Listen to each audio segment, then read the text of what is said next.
Okay, sure. So we had discussed about different types of energy sources in the previous lecture, and we had seen the background why energy is necessary in today's lifestyle. We have understood what is the growing need and the demand for various energy sources, the most common being electricity, correct?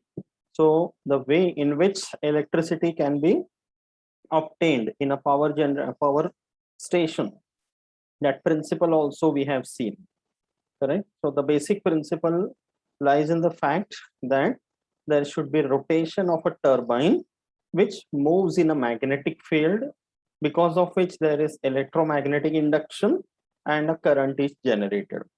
That is the basic principle. I hope everybody has understood that and remember that properly. Be on the screen, everyone. And then we have also discussed about thermal energy power plants, correct? We have seen power plants run on nuclear energy. We have seen the examples, correct? The different such power stations in India and their electricity output. Okay. Same way, let's continue ahead. The next one that we have, all of you must be aware about this kind of cylinders and you must have seen these at home. Correct? These are natural gas. Where is it used? At home, we use it for what? For cooking. We use it for cooking purposes. Correct? This is the gas that we use. We ignite the gas and we use it for cooking purposes. Okay. So this kind of cylinders, they contain about 15 to 19 volumes of methane and small amounts of gaseous organic compounds. Okay. So these compounds together is used in it, and that is the one which we use to burn as a fuel. So whenever you say the word fuel, it means anything which you can burn and you can get heat energy out of it. So this is the fuel we use for cooking. Okay. So sometimes this can also be along with some oil reserves, or there could be gas hydrides, which could be a part of these methanes in the cylinders. Okay. So ultimately the question is, like, we have a respective gas agency from where we book the cylinders, and as and when the cylinders get over, we obtain it at our home.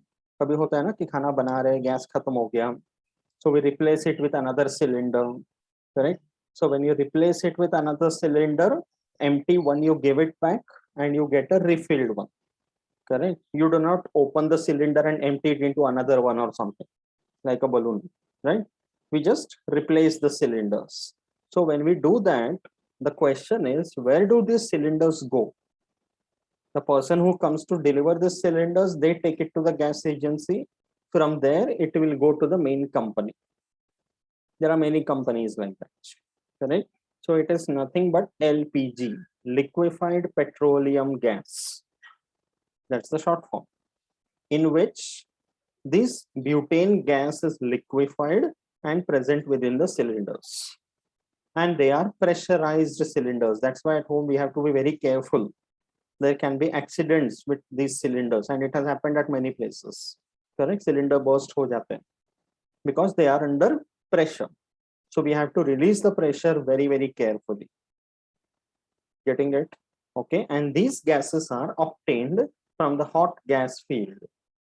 That means there are certain places on the earth where these gases are naturally present under the earth. Usko hum log uthate hain and we purify it and put it in these cylinders. That is what these cylinders are obtained. Is it clear? Okay. Yes, sir. So compared to oil, this is a cheaper natural resource. Like every time it is not possible for us to use pressurized oils as a cooking source. Getting it? That's why natural gas is necessary. So in case of a natural gas based power plant, okay, the fuel itself is natural gas, which is burnt. Because of the heat generated, the same principle again applies. The gas turbine will rotate. Because of the rotation of the gas turbine, there is generator producing electricity. So here the principle mainly is moving of the gas turbine. And in that process, when the gas turbine is rotated, there is emission of hot gases which takes place. That is released from the chimneys of these power plants. And these hot gases are released into the environment. Getting it? That's a simple working principle of a natural gas based power plant. You have to remember the fuel over here is natural gas, which is a combination of propane and butane. Okay, so this is the flow chart. The same thing given in your textbook also. There is a compressor for pressurized air. The pressurized is very important part. This is not in a very free state. It is kept under high pressure. Okay, and that is the fuel which is used in the combustion chamber. And that is a natural gas that is burnt. So in that process, the gas turbine rotates. Generator, electrical energy. So turbine onwards, you know very well, it's the same principle throughout. Okay, so the energy conversion principle is that natural gas contains chemical energy. Okay, that is converted into kinetic energy due to combustion of the natural gas. Moving, the gas moves, so there is kinetic energy created. And that kinetic energy is converted into the kinetic energy of the turbine, which is finally converted to electrical energy. So in every such power plant, we are looking at the energy conversion also. Right, everyone? So this also you have to learn and remember. Are these points clear? Okay. So see this, examples of natural gas based power plants. Okay. So again, the same way, you have to remember the names, their locations, okay, and the amount of electricity output. So Samalkot in Andhra Pradesh, giving you 2620 megawatts. So can you see the hot gases being released? Correct. So much amount of hot gases are given out, right? Similarly, Anjanvel in Maharashtra. Okay, 2220 megawatts. Okay, all these locations are important. We are looking at this for every such source of energy. Thermal mein bhi dekha, nuclear mein bhi dekha. Correct. Then next you have Bhavna in Delhi. Okay, remember the spelling properly. It's not the name of a girl written over here. Bhavna nahi likhna exam mein. Okay, it is Bhavna. That's the name of a place. Okay, 1500 megawatts. Okay. Then this is Kondapalli in Andhra Pradesh again, 1466 megawatt. Normally, South Mesan, especially in Andhra, whenever the name of a place ends with this Palli, mostly Andhra ka hi hota hai. Okay, so not always, but as you can remember, Kondapalli in Andhra Pradesh, 1466 megawatt. Okay, so you can see in natural gas ke wajah se power plant, how big establishments are there. It takes up so much area also. Okay. Understood about natural gas, everyone? Yes. Okay? Yeah. So after understanding thermal, nuclear, and natural gas, okay, these three sources of energy, if I ask you one question common to all these three sources, does these three sources of energy that we discussed, do they cause pollution?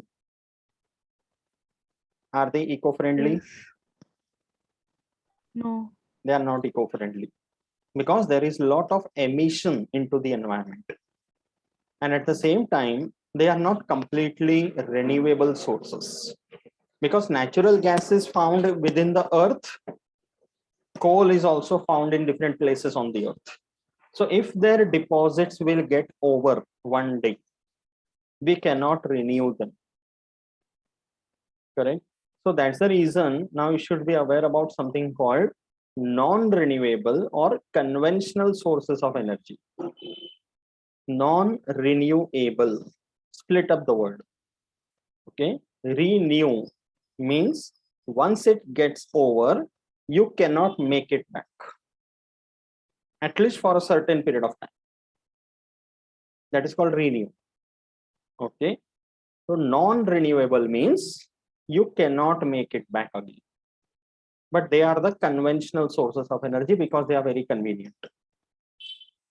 Okay, so when you say non-renewable, they are sources of energy that cannot be replaced by natural process in a short amount of time. That's the right way to say. Naturally, coal, you know very well. We cannot make coal. It has to be done only by natural process. And it takes a lot of time. Getting it? That's why it is an renewable, non-renewable sources. And this kind of sources generally cause more harm to the environment as and when they are used. So we have seen that in the case of coal also. As and when you burn coal, it causes more and more combustion and pollution.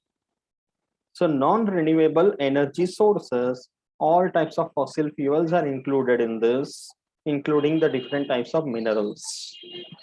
So fossil fuel, oil, okay, coal, natural gas, even nuclear, these are all examples of non-renewable or conventional sources of energy. Is the meaning clear? Yes. Okay. Okay. So remember non-renewable or conventional. Okay. The other one is renewable or non-conventional sources of energy. Renewable means, like, first of all, these sources of energy won't get exhausted at all.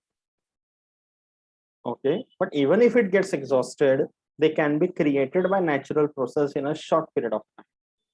So in short, there hardly will be any time where you won't get these sources at all. So you can see the examples in this flowchart. Like, can you ever say that the sun will be lost? It won't happen. Sun will always be there, at least for the next thousands or millions of years. After that, nobody can predict. Similarly, water, wind, like, we cannot say that there is no wind now. It's always going to be there. Correct? So they can be replaced by natural process in a short amount of time, or they can also be recycled. So these sources of energy cause the least or no harm to the environment, and that's why they are eco-friendly sources of energy. Okay, they hardly cause any damage to the environment. So you have solar energy, wind, water, biomass. Biomass means the organic matter present inside living organisms. Usko biomass bolte hain. So living organisms are going to be there always. Correct? Biogas, decomposition से जो gas तैयार होते हैं, right? Biofuels. Biofuel means there are petrol-like compounds which are found inside some plants naturally. तो उसका सबसे best example है, there is a plant called Jatropha. Okay, Jatropha plant, उसका जो seeds होते हैं, there is a crude petrol-like fluid within that. That can be used and refined and directly उसको एक petrol fuel की तरह use कर सकते हैं. So if we grow more and more Jatropha plants, it is always good for the environment, and at the same time we are getting these fuels also. So abhi the research is progressing towards this direction. Okay, from plant sources, if we get this kind of hydrocarbon compounds, okay, there are plants which produce even latex. कि कभी stem का डंडी तोड़ो तो white color का liquid आता है. Have you noticed that? That's called as a latex. That is also a very good fuel. So such sources are being looked upon. If we are trying to use this kind of sources, we can reduce the dependency on fuels like coal and all. So it will be good for the environment as well as we are preserving it. So when we'll start getting this kind of fuels from plants, we will automatically start growing more of the plants also. So in indirect way, we are again benefiting the environment. Getting it? So we call it renewable or non-conventional energy sources. Understood the difference between both? Yes. Yeah. Yes. So we have seen three sources of energy which are non-renewable: thermal, nuclear, and natural gas. Now let's take a look at some renewable sources of energy. Okay, the first one that we are going to see is water as a source of energy. I don't need to ask you what is the formula of water. What is it? H2O. H2O. Correct. So it is a very, very unique compound that we have on the earth. Correct. That's the only compound on the earth which exists in all three states of matter. water in the liquid form, water in a frozen form, you get ice, and water can evaporate, you get vapor.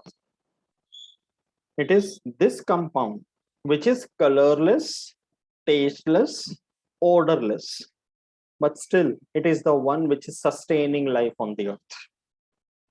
We call Earth as a blue planet.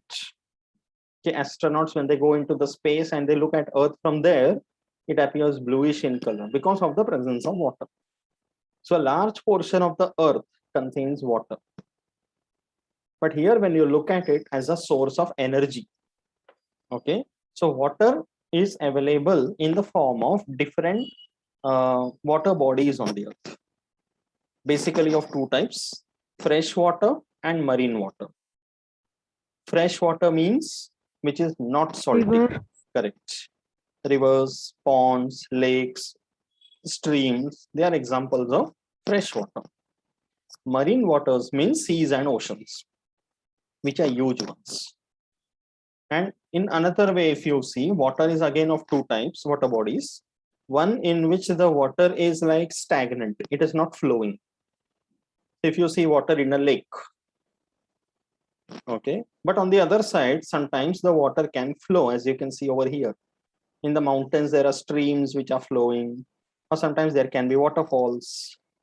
So the water has got source of energy, and it has got the capacity to generate electricity. So in the earlier days, it is not a very new concept that we can use water. In the earlier days, there was something called water mills which were used in Asia and Europe. So there was very small check dams created like this, and there was a wheel which was in contact with it. Okay, so because of the moving of the water, or you can say kinetic energy of the water, these wheels used to rotate.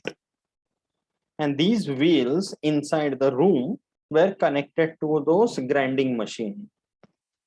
So उसमें वो आटा डालते थे, I mean sorry, गेहूं डाल देते थे, and it used to rotate, and वो पीस कर आटा बन जाता था.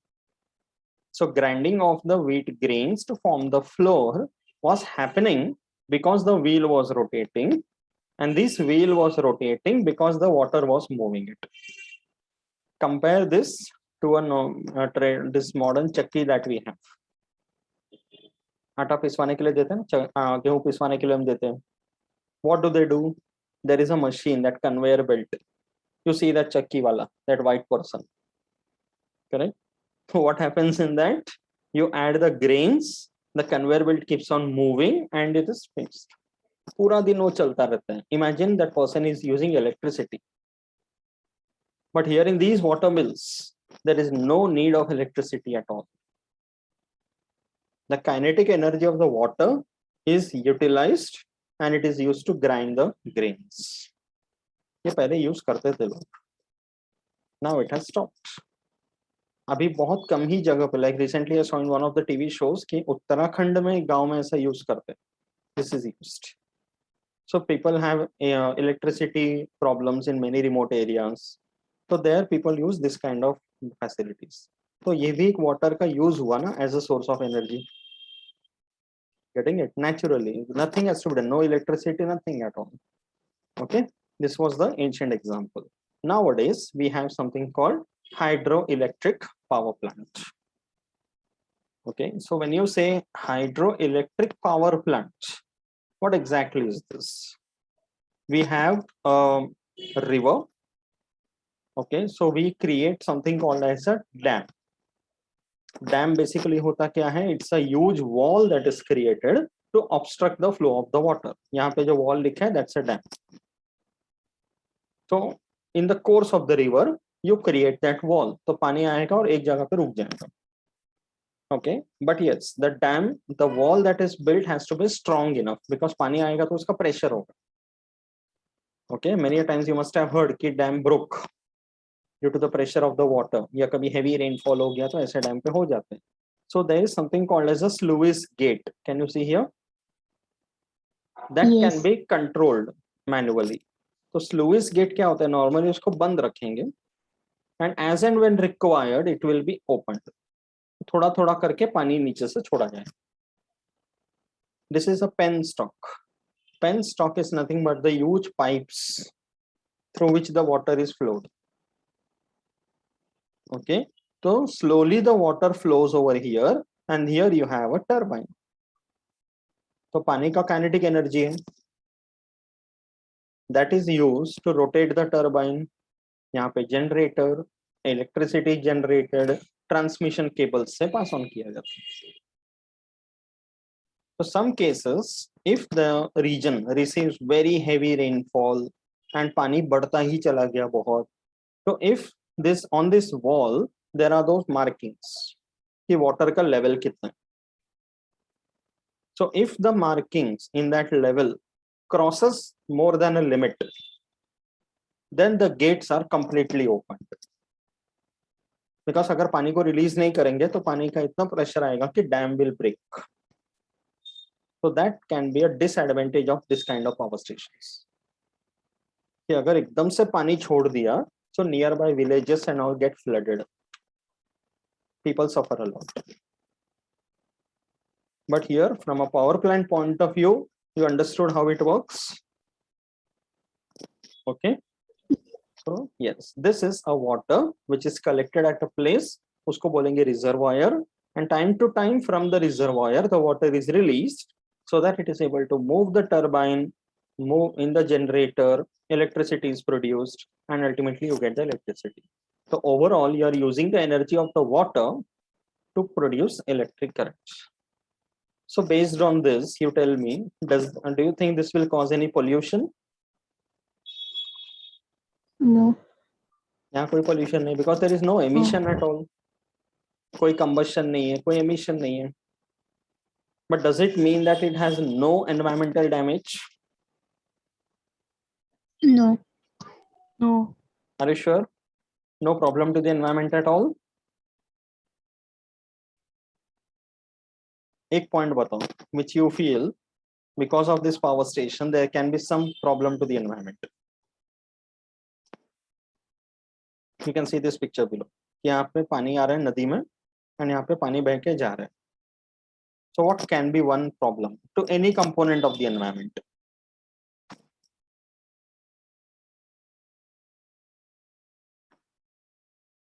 What about animals? Aquatic life cannot be live in that water. Correct. Aquatic life, especially the animals. When there are fish which are swimming in the waters, वो आ जाएंगे ना बीच में. So their lives is getting affected. Correct. Especially in bigger rivers and all, sometimes there are fish which migrate from one place to another. So their migratory routes are affected. Even for the plants, sometimes the plants require certain pressure and the flow and the temperature of water. So what disturb हो जाता है, plant life also gets affected. So that can be environmental concern. Okay, but let us take this kind of a hydraulic turbine is found in a hydroelectric power plant. Just have to understand the diagram, nothing else. Okay, we have seen that in the power plant, okay, there is a turbine which is rotated by the water flow. ये देखो यहाँ पर. The water flows like this. Okay, it will move the turbine and there is a generator. So each and everything is connected. Basically, the principle is the same, electromagnetic induction. Correct? And ideally, it looks like this.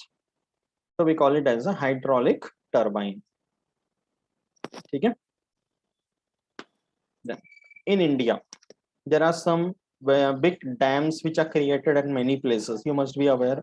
पहले भी geography में पढ़ा होगा. Some major dams of our country, right? So you have the Tehri Dam in Uttarakhand, very popular. It's a tourist spot also. Okay, this one is able to give 2,400 megawatts. Okay, Tehri Gadwal region में आते हो. Okay, then the other one is Koyna Dam in Maharashtra. Can you tell me Koyna Dam is located where in Maharashtra?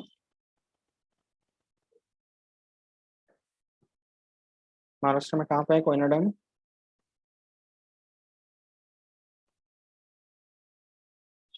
Mumbai. Mumbai? No. Shivganga, you are not seen on the screen.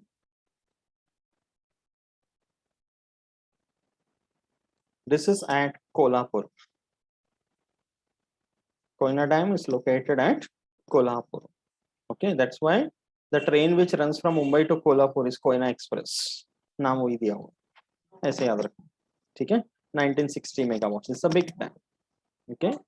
Then next you can see, ये देखो, see the gates which are open. See the flow of the water.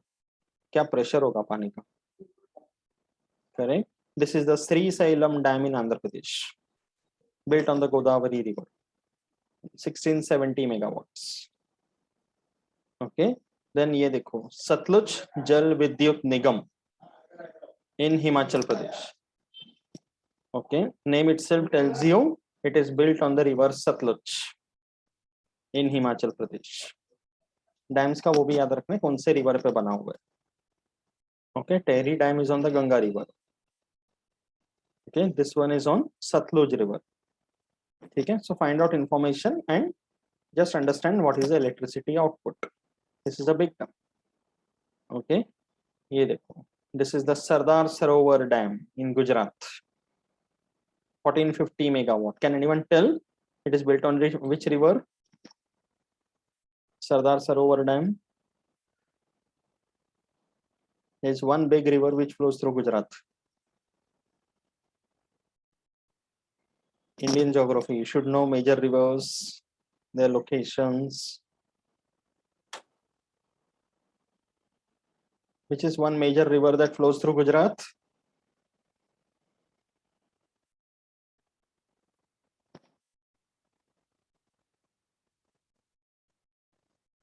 Find out, find out. Have you heard about Narmada River? Yes. India का geography आना चाहिए अच्छे से, ठीक है. The geography of a country is really very unique and very interesting. Read about it. Getting it. थोड़ा अपना portion और आगे बढ़ जाए, then I will take discussion on Indian geography once towards the end. Okay, मजा आएगा because Indian geography is amazing, really amazing. Right. ये है Bhakra Nangal dam, Bilaspur, again one of the old dams.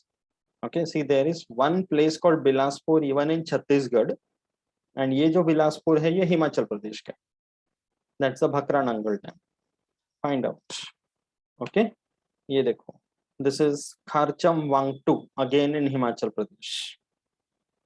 Okay, North India में जो especially the Himalayan foothills, there are many rivers that flow through that place. So there are lots of such hydroelectric power plants which are created over there. Okay, ये है Indira Sagar dam in Madhya Pradesh. Okay, so that is also one of the very big ones. See this, Nagarjun Sagar Dam in Guntur, Andhra Pradesh. Okay, ये भी काफी बड़ा dam है, बहुत पुराना भी है. ये है Omkareshwar again in Madhya Pradesh, again one of the old ones. ठीक है, you can see the electricity output also. ये देखो Kerala, Idukki dam. Okay, this is built on the Periyar River, and sometimes the dams are like very nice tourist spots also. Okay, लोगों के लिए भी visit करने के लिए बनाते हैं, so they come to know. Okay, that is very interesting. ये है Ranjit Sagar dam in Punjab, 600 megawatts. ठीक है, so learn all the names. Okay, understand the locations, electricity output. Exam में उस तरह के question आ सकते हैं. Okay. Yes, sir. So looking at hydroelectric power plants that we discuss now. Okay, अब इसका advantages, we have already seen some of them. Firstly, there is no pollution because there is no combustion of fuel. That's one big advantage. Correct. And in the hydroelectric power plant, we saw something called as a reservoir. That means we don't have to wait for the water to come every time. Because sometimes in some rivers during the summer season there is no water, वो खाली रह जाते हैं. Okay, so in such cases the water which is already collected in the reservoir can be used and electricity can be generated anytime. That's an advantage. Okay, and if the water reservoir is used for generation, वो water reservoir को हमेशा replenish कर सकते हैं in the rainy season when you get the water. So at least if the river goes dry, at least the reservoir will not go dry. That's a big advantage. Getting it? Understood these advantages, 3 points. Okay. Similarly, if you talk about hydroelectric power plant, usse associated problems. As you saw in these pictures now, whenever hydroelectric power plant is established, it takes a large area. Correct? And if any company wants to create a hydroelectric power plant in a given area, there has to be a proper channel. ऐसा नहीं कि मैंने आज सोच लिया और कल मैंने हाइड्रोइलेक्ट्रिक पावर प्लांट बनाना शुरू कर दिया. It takes a whole lot of process. So there is something called as EIA. EIA stands for Environmental Impact Assessment. Suppose any individual or a company wants to establish this kind of a project in a natural area, so there has to be a proper permission from the EIA. Okay, I may not be aware about the environmental impacts. So I can submit my plan or project कि in so and so area I am planning to create a hydroelectric power plant. पूरा detailed report बना के देना है उनको कि how much land area will be required, what will be the electricity output, etc. Okay, तो EIA में environmentalist का panel होता है. They will go through the project in detail. They will understand if this project is carried out, what will be the impact on the local forest, on the rivers, on the wildlife, and what kind of pollution can be there. So if it is too much polluting to the environment, they will not give the permission to go ahead with the project. So the environmentalists are the experts. Ideally, that is the thing to be done. And environmentalists also take into account कि अगर इस तरह का project डालते हैं तो what happens to the local population, the local villagers. Their life also gets affected. Because if the dam is sometimes due to unfortunate reasons, if the dam is broken or there is heavy rainfall and the gates are opened, so those villages will be the first to get submerged. So that can affect the life like anything. One of the dams which I showed you now, that was Sardar Sarovar Dam in Gujarat. So when this dam proposal was there was a huge protest which happened. उसको नर्मदा बचाओ आंदोलन करके एक project चला था कि those people were many people had to be rehabilitated कि वहां से गांव से निकलकर उनको दूसरी जगह शिफ्ट करवाना पड़ा because the dam was being constructed. So there are many political issues associated with it. I don't know how many of you know, this year 2021 February there was a disastrous event which took place in Uttarakhand. You know that? February, Chamoli district में glacial outbreak हुआ, right? In the rainy village Uttarakhand, Dholi Ganga river, there was a huge outburst of water and एक नया hydroelectric power plant construction में था. It's completely got submerged. Many people died. So building a hydroelectric power plant in the wrong place can be dangerous. That is a disaster. Okay, इसका मतलब ये नहीं कि करना ही नहीं चाहिए. It is non-polluting, so that should be considered, but it has to be built at the right place. That is the important requirement. Okay, so flow of the river water is obstructed, so it can affect the living world life in the river. So river में life क्या है? उस particular river में what is the aquatic plants and animals? Those environmentalists will be aware. So if there is too much diversity in that river water, they won't give the permission. So according to the requirement, the EIA will give or not give the permission. So remember EIA, Environmental Impact Assessment. It is not only for hydroelectric power plant, it's for any project, any big project. If there is a railway line to be constructed, or there is a factory to be established, or a nuclear power plant, ऐसा कोई भी बड़ा project अगर कहीं डालना हो, तो EIA का permission आना चाहिए. That's an important requirement. Are these points clear? Okay. Yes. We have completed the discussion on water as a source of energy. Okay, all the points are clear, everyone? ठीक है. Yes. Yes, sir. Great.